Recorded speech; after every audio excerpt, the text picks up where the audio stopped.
It is just a business trip with my boss. Amanda, my wife, said to me. She was leaning over her big, blue suitcase, pulling the metal zipper shut with a loud zipping sound that seemed to fill the quiet room. She looked up at me with a small frown and said, "You are seriously overthinking this whole thing." I did not get angry at her words. I did not raise my voice or try to start a big fight like some people might. I simply gave her a warm, kind smile. I reached down and helped her carry the heavy luggage out to her car. The morning air was quiet and a bit cold on my skin.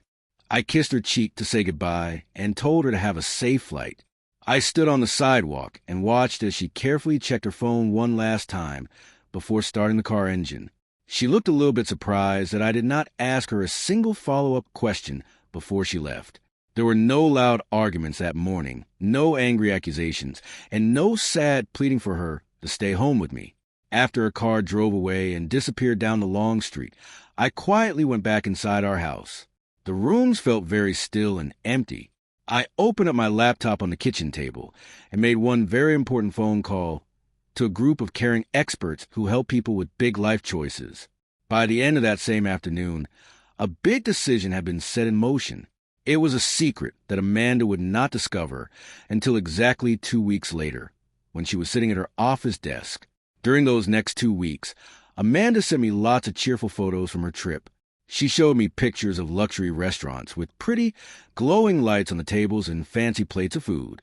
She sent photos of upscale hotels with soft beds and large, grand halls where she went for her big meetings.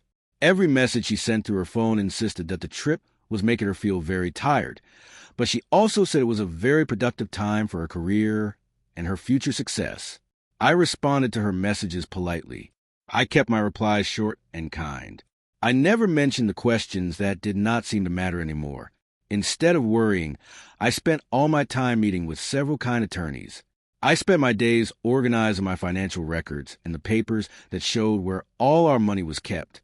I was also busy finishing a big business deal I had been working on for many long months. Amanda knew I worked in a job where we buy companies to help them, but she rarely asked about my projects anymore. She just assumed that my quiet schedule meant I was doing normal, boring office work at my desk. She never imagined that the company that employed both her and her boss was about to become my newest project. It was my way of taking control of my own life. On a Monday morning, 2 weeks after she returned home from her trip, Amanda walked into her office. She was expecting a very ordinary staff meeting like she had every week.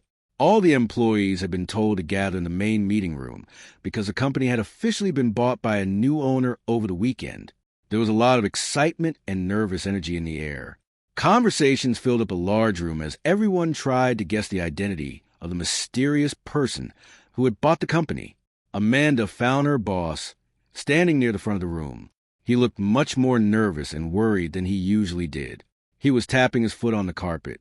Then the big wooden doors to the meeting room opened wide. I walked inside while standing next to the company's team of legal experts. Amanda just stared at me in complete shock. Her eyes went very wide. The cup of coffee she was holding slipped out of her hand and splashed all across the floor.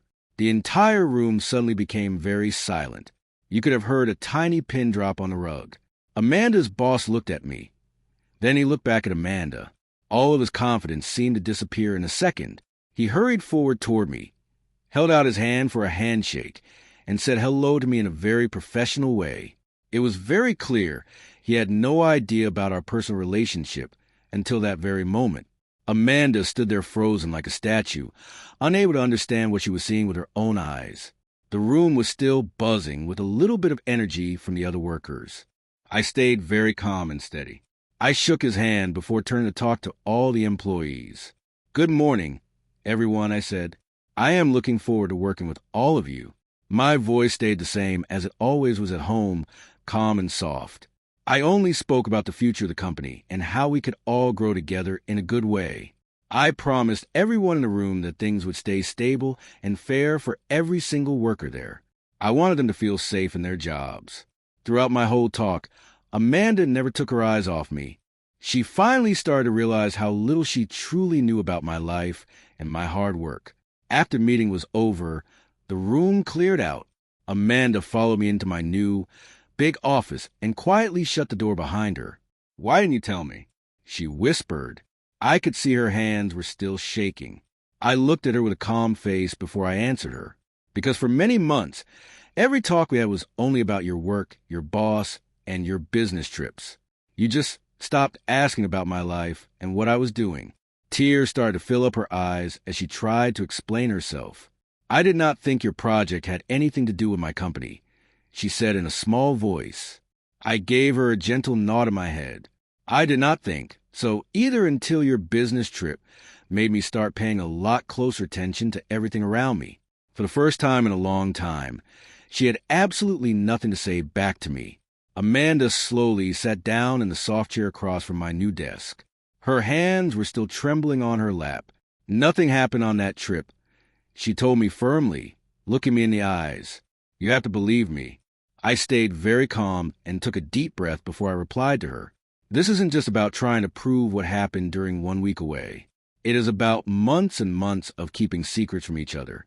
It is about feeling so far apart, even when we are in the same room.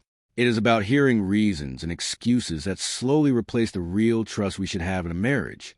She looked down at the floor, unable to look me in the eye anymore.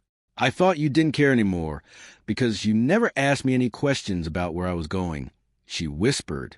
I answered her very quietly so only she could hear. "I stopped asking because every answer you gave me sounded like a script you had practiced in your head. Trust isn't destroyed in one big, loud moment. It goes away one little doubt at a time, like sand slipping through your fingers, until silence becomes the only thing left to say." Later that afternoon, Amanda's boss asked to have a private meeting with me. He looked very uncomfortable. He adjusted his tie as he closed the office door. "If there is anything personal going on that might affect the office, I want to handle it the right way," he said. I told him I liked that he was being direct.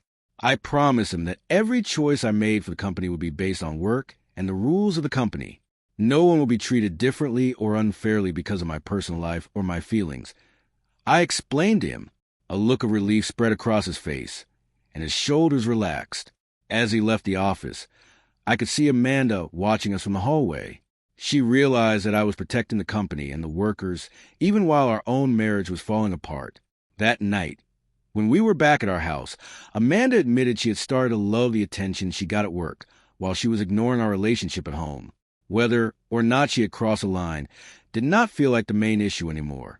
We had stopped sharing our lives honestly long before that trip ever happened. We both agreed to go to counseling together because we did not want our future to be driven by anger or guessing games. The sessions were very hard and we both cried, but they were finally honest. For the first time in many months, we spoke openly about our fears and our mistakes.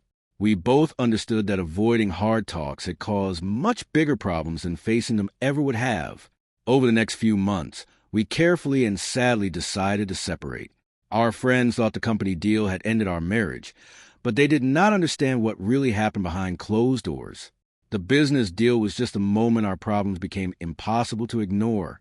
Looking back, the warning signs were there like red flags long before Amanda ever packed her bags for that trip. We had simply chosen what was easy and quiet instead of having the difficult talks that might have saved us. We waited until the distance between us became too wide to cross. Ending the marriage was not a win or a victory for me. It was just admitting that rebuilding trust takes two people who are both trying very hard. By then, we were no longer walking the same path together. We had both changed too much to go back to the way things used to be in our home.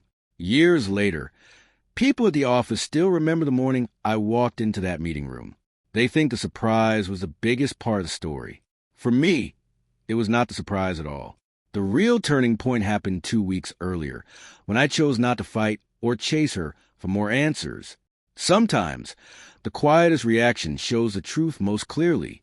Amanda thought I did not ask questions because I was not paying attention to her. In reality, I had started paying much closer attention than ever before. Her trip did not end our marriage. It simply showed us how much of our love had already disappeared before she ever got on that plane. We both deserved a life built on real honesty and kindness.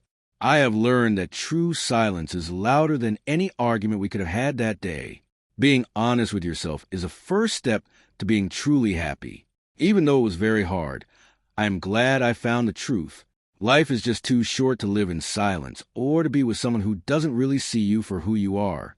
We both moved on to find our own paths in the world, and I hope she found the peace she was looking for too. Every day now, I try to be as honest as I can be with the people I love. It is the only way to build a life that lasts for a long time.